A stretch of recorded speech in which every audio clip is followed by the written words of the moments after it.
আসসালামু আলাইকুম। কোরআন উইকলি আরও একটা ছোট্ট দৃষ্টি আকর্ষণী। গতবার 4-5 মিনিট বলেও আমি 7 মিনিট সময় নিয়েছিলাম। এবার কি করব জানি না, আমি সংক্ষিপ্ত করতে সর্বোচ্চ চেষ্টা করব। বিসমিল্লাহ।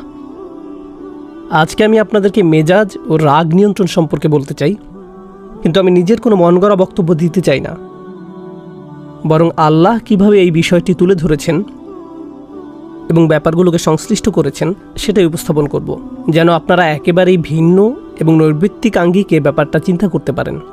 প্রথমত আল্লাহ বলছেন, ফামা উতিতুম মিন শাইইন ফামাতাউল হায়াতিদ দুনিয়া। তোমাদের এই দুনিয়াতে যা কিছু দেওয়া হয়েছে সব কিছুই পার্থিব জীবনের ব্যবহার্য সামগ্রী। কোনো কথা এগুলো তাৎপর্যহীন। আখিরাতের জীবনে যা আসছে তার কাছে এগুলো কিছুই না, এবং আমরা এগুলো নিয়েই পড়ে আছি। আমরা মনে করি যখন আমরা কিছু পাই বা হারিয়ে ফেলি অথবা খারাপ কিছু ঘটে, এটাই বুঝি দুনিয়ার সব কিছু। এখানেই দুনিয়ার শেষ নয়। আপনাকে যা কিছু দেয়া হয়েছে তা হচ্ছে ব্যবহার্য সামগ্রী। মাতা মাতা অর্থ এমন কিছু যা আপনি ব্যবহার করেন কিন্তু উপভোগের প্রয়োজন নেই। প্রাচীন আরবরা মাতা নামে এক ধরনের ব্রাশ বাসন মাজতে ব্যবহার করত। এমন জিনিস যা ব্যবহার্য কিন্তু উপভোগ্য না। ঝাড়ু, বেলচা, কাঁটা চামচ, এগুলোই আরবিতে মাতা। আল্লাহ বলছেন সমস্ত পৃথিবী এর সব কিছুই মাতা। আপনাদের যা কিছু দেয়া হয়েছে সবই। মোট কথা, আপনার জন্য এমন কিছু যা এখন শুধুই বৃহৎ উদ্দেশ্যে ব্যবহার করছেন। উপভোগ করার বস্তু হচ্ছে আখিরাতের জীবনে। আল্লাহ বলেন, ওয়ামা ইনদাল্লাহি খায়রুন। আল্লাহর কাছে যা আছে তা আরও উত্তম। আপনারা হয়তো অবাক হচ্ছেন, আমি এখন রাগ নিয়ে কিছুই বলছি না কেন, এগুলো কেন বলছি। আসলে এগুলো সবই আল্লাহর ভাষ্য অনুযায়ী সম্পর্কিত। আপনাদের ব্যবহার্য সামগ্রী হিসাবে যা কিছু দেয়া হয়েছে তা এখানে এই ক্ষুদ্র দুনিয়ায় ব্যবহারের জন্য। এই ক্ষুদ্র আবদ্ধ জীবনে এই সামগ্রীগুলো এখনই ব্যবহারের জন্য। আর আল্লাহ তার নিজের কাছে যেগুলো রেখে দিয়েছেন সেগুলি উত্তম। প্রথমত সেগুলো উত্তম, এবং দ্বিতীয়ত সেগুলো চিরস্থায়ী। সুতরাং পৃথিবীতে আপনি যা পেয়েছেন আল্লাহর নিকট তার চেয়ে উত্তম সামগ্রী রয়েছে। আপনার যদি একটি বাড়ি থাকে, আল্লাহর কাছে উত্তম বাড়ি আছে। আপনার এখানে পোশাক আছে, আল্লাহর কাছে এর চেয়ে উৎকৃষ্ট পোশাক আছে। আপনার বাহন আছে, আল্লাহর কাছে আপনার জন্য আরও চমৎকার বাহন আছে। আপনার যদি যৌবন, স্বাস্থ্য, শক্তি বা সামর্থ্য থাকে, আল্লাহ আপনাকে এগুলোর চেয়েও উত্তম কিছু দিবেন। আপনার যে সঙ্গী আছে, আল্লাহ আপনাকে আরও উত্তম সঙ্গী দিবেন। আল্লাহর কাছে আপনার জন্য যা কিছু রয়েছে সবগুলোই আরও উৎকৃষ্ট। সুতরাং দুনিয়ার এই জিনিসগুলোতে জড়িয়ে যাবেন না, এবং মনে রাখবেন জিনিসগুলো যতই বড় হোক না কেন, আল্লাহর কাছে আপনার জন্য যা আছে তা এর চেয়ে উত্তম। তিনি বলছেন আবকা, তুলনামূলকভাবে আরও দীর্ঘস্থায়ী। অন্য কথায়, আপনার এখন যা আছে তা ক্ষণস্থায়ী। আপনার একটা বাড়ি আছে, ক্ষয়প্রাপ্ত হওয়া শুরু করবে। আপনার স্বাস্থ্য ভালো, তা নষ্ট হয়ে যাবে। আপনি শক্তিশালী, একসময় দুর্বল হয়ে যাবেন। আপনার সুন্দর গাড়ি আছে, একসময় সমস্যা দেখা দেবে। আপনার বন্ধু আছে, হারিয়ে যাবে, অন্য শহরে চলে যাবে, কিংবা জীবিকার তাগিদে অন্যত্র চলে যাবে। এই জীবনে আপনার যাই হোক না কেন, কোনোটাই চিরস্থায়ী নয়। এই কারণে আল্লাহ বলেন, তুমি কি এমন কিছুর জন্য চেষ্টা করবে না যা উত্তম এবং চিরস্থায়ী? কিন্তু এটা কাদের জন্য? যারা আসলেই মুমিন। আল্লাহ যখন মুমিন সম্বোধন করেন তখন শুধু সাধারণভাবে বিশ্বাসী বোঝায় না, যদিও এটাও অন্তর্ভুক্ত। এটা ওই আয়াতের জন্যই, যারা আসলেই বিশ্বাস করে যে দুনিয়ার এই সামগ্রীগুলো পরবর্তী জীবনের কাছে কিছুই না। এটা তাদের জন্যই। তারা প্রচণ্ডভাবে বিশ্বাস করে, তারা প্রচণ্ডভাবে তাদের প্রভুর উপর বিশ্বাস রাখে।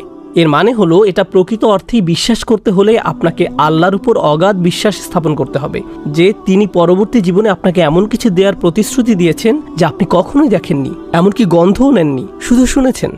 তার কথার উপর বিশ্বাস করাই যথেষ্ট, শুধুই বিশ্বাসের প্রয়োজন। তিনি বলছেন তাদের জন্য যা তারা পরবর্তী জীবনে পাবে তা উত্তম এবং চিরস্থায়ী, কিন্তু এর বিশ্বাস ও আল্লাহর উপর ভরসা থাকা লাগবে। এরপর তিনি বলেন, ওয়াল্লাযীনা ইয়াজতানিবুনা কাবাইরাল ইসমি। এরা হলো সেই লোকেরা যারা আখিরাতকে দুনিয়ার উপর প্রাধান্য দেয়, যারা বোঝে এগুলো শুধুই ব্যবহার্য সামগ্রী। তারা কবিরা গুনাহ থেকে বিরত থাকে। এখানে আরেকটা ব্যাপার চলে আসে, সগীরা ও কবিরা গুনাহ। আপনার প্রধান কাজ হলো কবিরা গুনাহ থেকে দূরে থাকা। আপনি যখন কবিরা গুনাহ করেন, আপনি বলতেই থাকেন, ওহ, আমার ছোটোখাটো গুনাহ করা উচিত না। আপনি আসলে বড় গুনাহ থেকে বিরত থাকতে চাচ্ছেন। কাবাইরাল ইসম। পরে তিনি সুনির্দিষ্টভাবে বলছেন, ওয়াল ফাওয়াহিশ, সব ধরনের বেহায়াপনা। এটা বেহায়াপনা নিয়ে বক্তব্য নয়, রাগ নিয়ন্ত্রণ নিয়ে। অথচ এখন পর্যন্ত আমি রাগ নিয়ন্ত্রণ নিয়ে কিছুই বলছি না। আল্লাহ বলছেন কবিরা গুনাহসমূহ থেকে দূরে থাকা, এবং দূরে থাকো সব ধরনের কঠোরতা, অভদ্রতা আর নির্লজ্জতা হতে। এরপর তিনি বলেন, ওয়া ইযা মা গাদিবুহুম ইয়াগফিরুন। যখন তারা রেগে যায়, আমি এখনো বাক্যটা শেষ করিনি, কিন্তু এখন তিনি রাগ শব্দটি এনেছেন। দেখলেন কোথায় রাগ শব্দটি আনলেন? প্রথমে তিনি বললেন এই দুনিয়ায় আখিরাতের তুলনায় কিছুই না, কারণ এই দুনিয়ায় যদি সব হয়, ভুল কিছু হলেই আপনি রেগে যাবেন। কিন্তু এই দুনিয়া যদি আখিরাতের তুলনায় কিছুই না হয়, তবে কিছু পেলে বা হারালে অথবা ভুল হলে আপনার কাছে খুব বড় কিছু মনে হবে না। আপনি বলতে পারেন ইন্না লিল্লাহি ওয়া ইন্না ইলাইহি রাজিউন, নিঃসন্দেহে আমরা আল্লাহর কাছ থেকে এসেছি এবং আল্লাহর কাছেই ফিরে যাব। মোট কথা আপনি সহজেই শান্ত থাকতে পারবেন। এটা ঘটবে যখন আপনি আত্মস্থ করবেন প্রথম শিক্ষাটি। দ্বিতীয় বিষয়টি হলো, আল্লাহ যেমনটি বলছেন বড় গুনাহ থেকে বিরত থাকা, তিনি বিশেষভাবে এটিকে উল্লেখ করেছেন সব ধরনের নির্লজ্জতা। নির্লজ্জতা কি? আপনার উত্তেজনা এবং আবেগকে নিয়ন্ত্রণের অক্ষমতা। আপনি উত্তেজিত হলেন, তা প্রকাশ করে ফেললেন। আপনার কোনো কিছু দেখার তাড়না জাগলো, আপনি বিরত না থেকে তাকিয়ে থাকলেন। আপনার কোনো জায়গায় যাওয়ার জিদ চাপলো, আপনি না পেরে চলে গেলেন। আপনার কারোর সাথে যোগাযোগ করার তাড়না জাগলো, আপনি বিরত থাকলেন না। এটা আল্লাহকে অখুশি করবে কিনা তা আপনার মাথায় এলো না। আপনি পারলেন না এই তাড়নাগুলো নিয়ন্ত্রণ করতে। আপনি যদি এই তাড়না ও আবেগগুলোর উপর নিয়ন্ত্রণ হারিয়ে ফেলেন, তাহলে যখন আপনি ক্ষিপ্ত হবেন তখন আপনি নিয়ন্ত্রণহীন হয়ে পড়বেন। তাই যে ব্যক্তি নির্লজ্জ, তার নিজের মেজাজের উপরও নিয়ন্ত্রণ নেই। কিন্তু যে তার লজ্জা সামনে রাখতে পারে এবং আবেগ নিয়ন্ত্রণ করতে পারে, যা কিনা আরও বেশি শক্ত, কারণ আমাদের সবারই উত্তেজনা আছে, আমাদের সব সময় তা সামনে রাখতে হয়। আপনি যদি তা পারেন, ক্ষিপ্ত হওয়া থেকে বিরত থাকা আরও সহজ হয়ে যাবে, আরও সহজ হয়ে যাবে। আল্লাহ বলেননি তারা যখন রাগান্বিত হয় তখন শান্ত হয়ে যায়, বরং তিনি বলছেন তারা যখন রেগে যায় ওয়াহুম ইয়াগফিরুন, তখন মাফ করে দেয়। এখন রেগে যাওয়ার ও শান্ত হওয়ার একটা ব্যাপার আছে, এটা খুব কঠিন। চিন্তা করুন, কেউ আপনাকে খুব বিরক্ত করছে। আল্লাহ বলছেন যারা আল্লাহকে বিশ্বাস করে এবং আখিরাতকে দুনিয়ার উপর স্থান দেয়, তারা যখন খুব রাগান্বিত হয় তখন ক্ষমা করে দেয়। সুবহানাল্লাহ, সুবহানাল্লাহ। আমরা শান্ত অবস্থাতেই ক্ষমা করি না। আল্লাহ বলছেন যদি আপনি সত্যিকার অর্থে এমন মানুষে পরিণত হতে চান যারা আখিরাতকে প্রাধান্য দেয়, তাহলে রাগান্বিত অবস্থাতেও আপনার ক্ষমা করা শিখতে হবে। কি চমৎকার এক মানদণ্ড তিনি দিয়েছেন! এটা সর্বোচ্চ সামর্থ্য সম্পন্ন লোকদের জন্য। আল্লাহ আমাদেরকে সে তৌফিক দান করুন। এর পরের আয়াতে তিনি বলেন আপনি রেগে যেতে পারেন, প্রতিশোধও নিতে পারেন। যদি আপনার সাথে খারাপ কিছু করা হয়, আপনি তা ফিরিয়ে দিতে পারেন। কেউ আপনাকে চর দিলে আপনি তাকেও চরও দিতে পারেন। এর অনুমোদন ইসলামে আছে।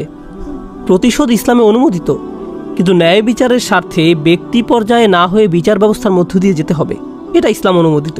কিন্তু আল্লাহ বলেন আপনি যদি এখনও সুন্দরভাবে ক্ষমা করতে, ফামান আফা আও আসলাহা, এবং সম্পর্ক সুন্দরভাবে পুনঃস্থাপন করতে পারেন, শুধু রাগ দমন নয়, ক্ষমা করতে পারেন, তবে কি পুরস্কার পাবেন?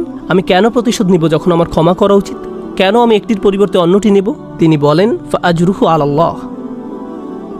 স্মরণ করে দেখুন, আগে তিনি বলছেন তার কাছে যা আছে তা উত্তম ও চিরস্থায়ী। এবার তিনি বলছেন আপনি যদি কাউকে ক্ষমা করতে চান, আপনার রাগ দমন করেন, এর পুরস্কার এত ব্যাপক যে এটা বর্ণনা করা সম্ভব না। শুধু এটাই বলা যায় যে তা আল্লাহর কাছে আছে। আল্লাহই আপনাকে দেখবেন, আল্লাহই আপনাকে দেখবেন। এর বর্ণনা এতই বিস্তৃত যে শুধু এটুকুই বলা যায় আল্লাহর হেফাজতেই আছে আপনার পুরস্কার। সুবহানাল্লাহ। আল্লাহ আমাদের সবাইকে রাগ নিয়ন্ত্রণ সহজ করে দিন, শান্ত থাকার তৌফিক দান করুন এবং বিশেষভাবে ক্ষমা করার যোগ্যতা দিন, নির্দিষ্টভাবে যখন পরিবারের সদস্যদের ভিতরে এটা ঘটে, কারণ আমরা পরিবারের ব্যাপারে খুবই অসহিষ্ণু। বারাকাল্লাহু লি ওয়া লাকুম ফিল কুরআনিল হাকিম ওয়া নাফা'নি ওয়া ইয়্যাকুম বিল আয়াতি ওয়াজ যিকরিল হাকিম।